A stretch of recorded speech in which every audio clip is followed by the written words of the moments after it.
Imagina perderlo todo en un naufragio, ver cómo tu fortuna se hunde en las profundidades del mar y descubrir que esa pérdida fue el regalo más grande de tu vida.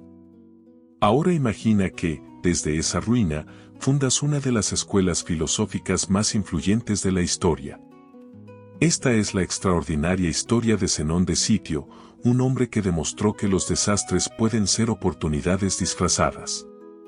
Bienvenidos a Estoica Sabiduría, donde exploramos las vidas y enseñanzas de los grandes maestros del estoicismo. Hoy vamos a descubrir cómo un comerciante fenicio de Chipre se convirtió en el fundador de la filosofía que enseñó que la virtud es el único bien verdadero y que debemos vivir en armonía con la naturaleza. Si alguna vez has perdido algo importante, si has sentido que un fracaso te define, esta historia te mostrará que a veces lo que consideramos tragedias son en realidad el primer paso hacia nuestro verdadero destino. Los orígenes de un filósofo. Zenón nació aproximadamente en el año 334 a.C.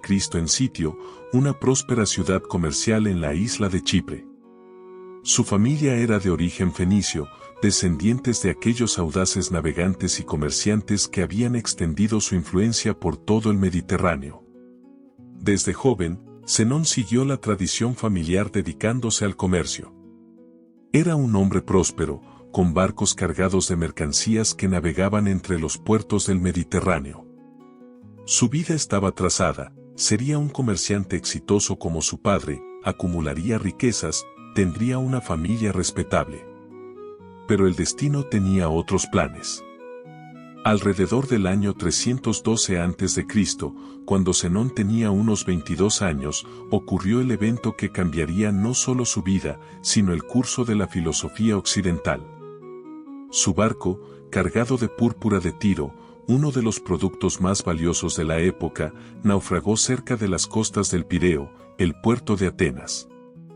En un instante, Zenón perdió todo. Su fortuna, sus mercancías, su futuro como comerciante, todo se hundió en las aguas del Mediterráneo. Pero como él mismo diría años después, hice un viaje próspero cuando naufragué. Porque aquel desastre lo llevó directo a Atenas, el centro intelectual del mundo antiguo. Cuenta la leyenda que Zenón, deambulando por las calles de Atenas sin dinero ni propósito, se detuvo frente a una librería.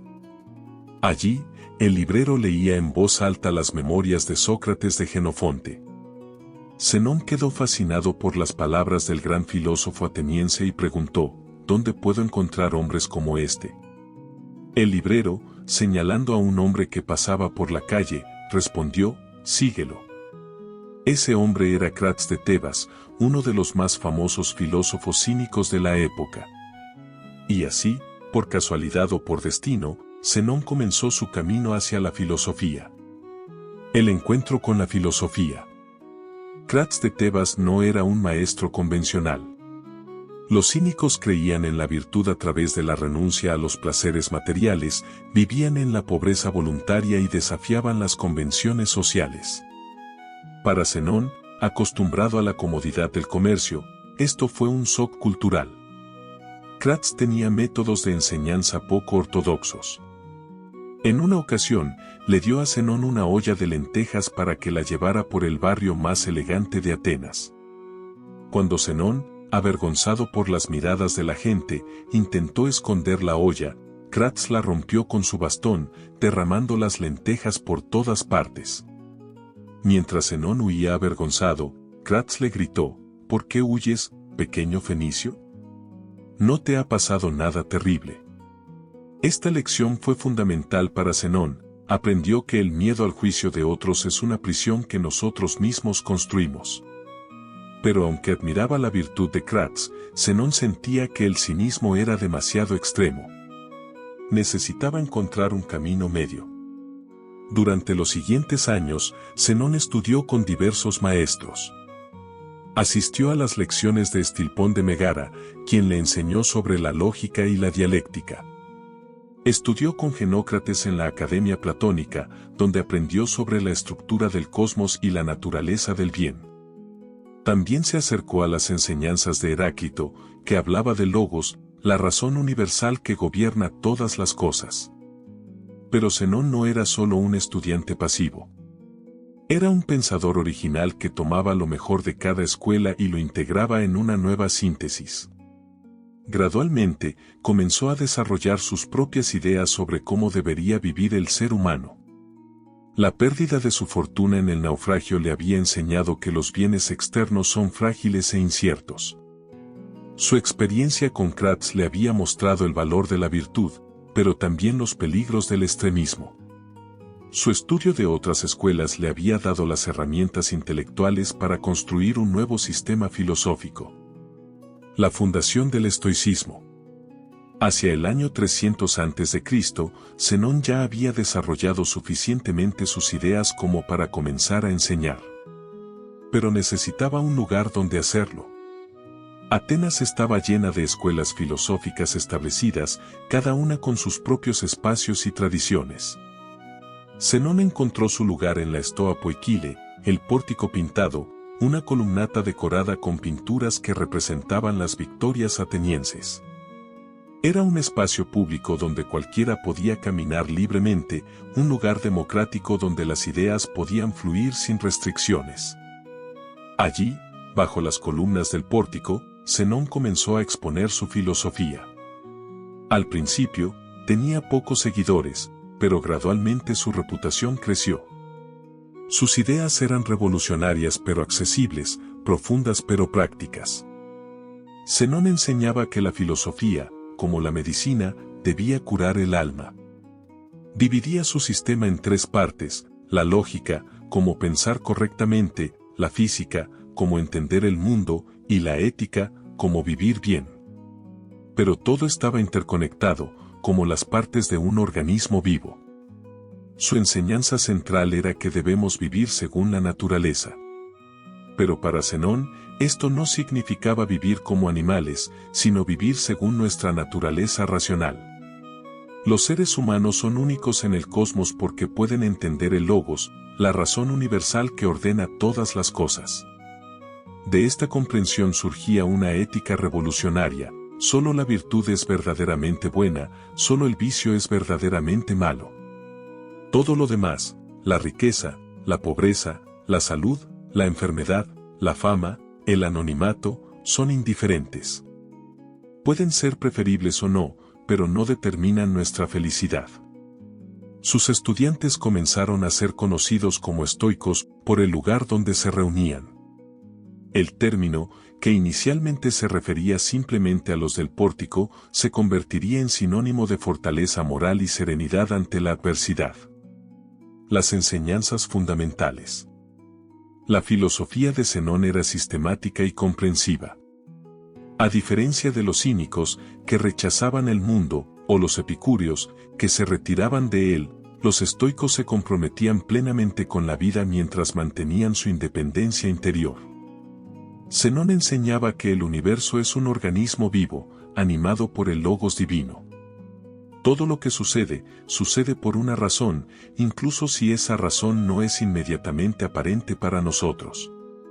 Esta no es una resignación pasiva, sino una comprensión activa de que somos parte de un orden más grande. Una de sus analogías más famosas era la del arquero. El arquero hace todo lo posible por dar en el blanco, entrena, apunta cuidadosamente, controla su respiración. Pero una vez que la flecha sale del arco, ya no está bajo su control. El viento puede desviarla, el blanco puede moverse. El arquero sabio se concentra en disparar lo mejor posible y acepta el resultado. Zenón también desarrolló una teoría sofisticada sobre las emociones. Enseñaba que las emociones destructivas, pasiones, surgen de juicios erróneos sobre lo que es bueno o malo. La ira surge cuando juzgamos que alguien nos ha hecho daño y que ese daño es malo. El miedo surge cuando juzgamos que algo malo va a sucedernos. Pero si entendemos que solo nuestras acciones pueden ser verdaderamente buenas o malas, estas emociones pierden su poder sobre nosotros. Esto no significaba convertirse en una piedra sin sentimientos. Zenón distinguía entre las pasiones destructivas y las emociones apropiadas, eupateiai.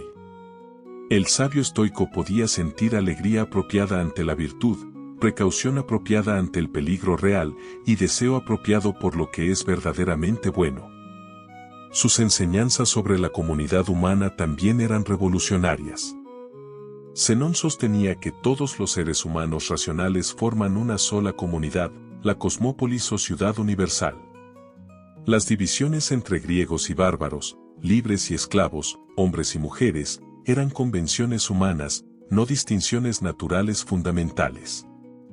El legado del fundador. Zenón dirigió su escuela durante casi 40 años, hasta su muerte alrededor del 262 a.C. Durante ese tiempo, el estoicismo se estableció como una de las principales escuelas filosóficas del mundo helenístico.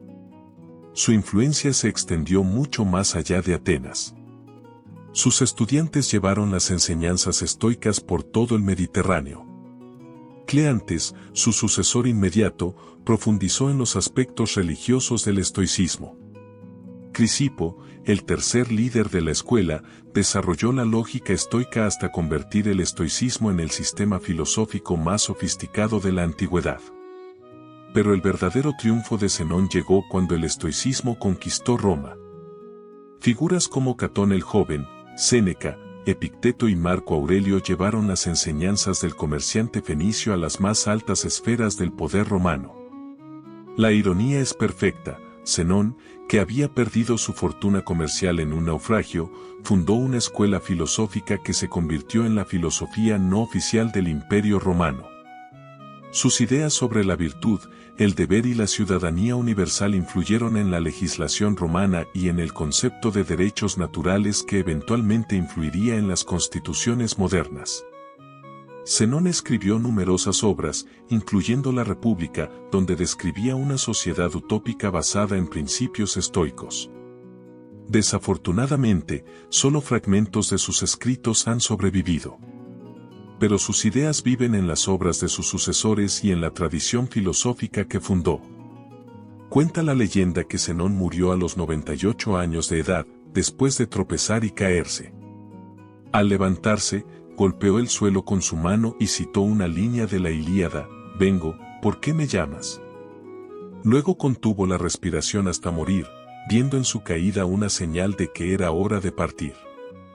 Los atenienses le construyeron una tumba de honor y le dedicaron una estatua de bronce.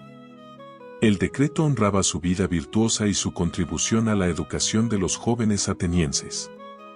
Conclusión. La historia de Zenón de Sitio nos enseña que los fracasos pueden ser oportunidades disfrazadas. Nos muestra que a veces necesitamos perder lo que creemos importante para encontrar lo que es verdaderamente valioso. En un mundo obsesionado con el éxito material, donde medimos nuestro valor por nuestras posesiones y logros externos, Zenón nos recuerda que la verdadera riqueza está en la virtud. Su naufragio no fue una tragedia, sino una liberación que le permitió descubrir su verdadera vocación. Su vida es prueba de que no importa cuán grandes sean nuestras pérdidas, siempre podemos elegir cómo responder. Podemos elegir ver las crisis como oportunidades para crecer. Podemos elegir buscar la sabiduría en la adversidad. Como él mismo enseñaba, el sabio no se altera por nada, porque ha aprendido que todo lo que sucede, sucede según la naturaleza. Gracias por acompañarnos en este viaje por la vida de Zenón de Sitio. Si esta historia te ha inspirado, compártela. Y recuerda, a veces lo que parece un naufragio es en realidad el viento que te lleva hacia tu verdadero destino. Nos vemos en el próximo episodio de Estoica Sabiduría.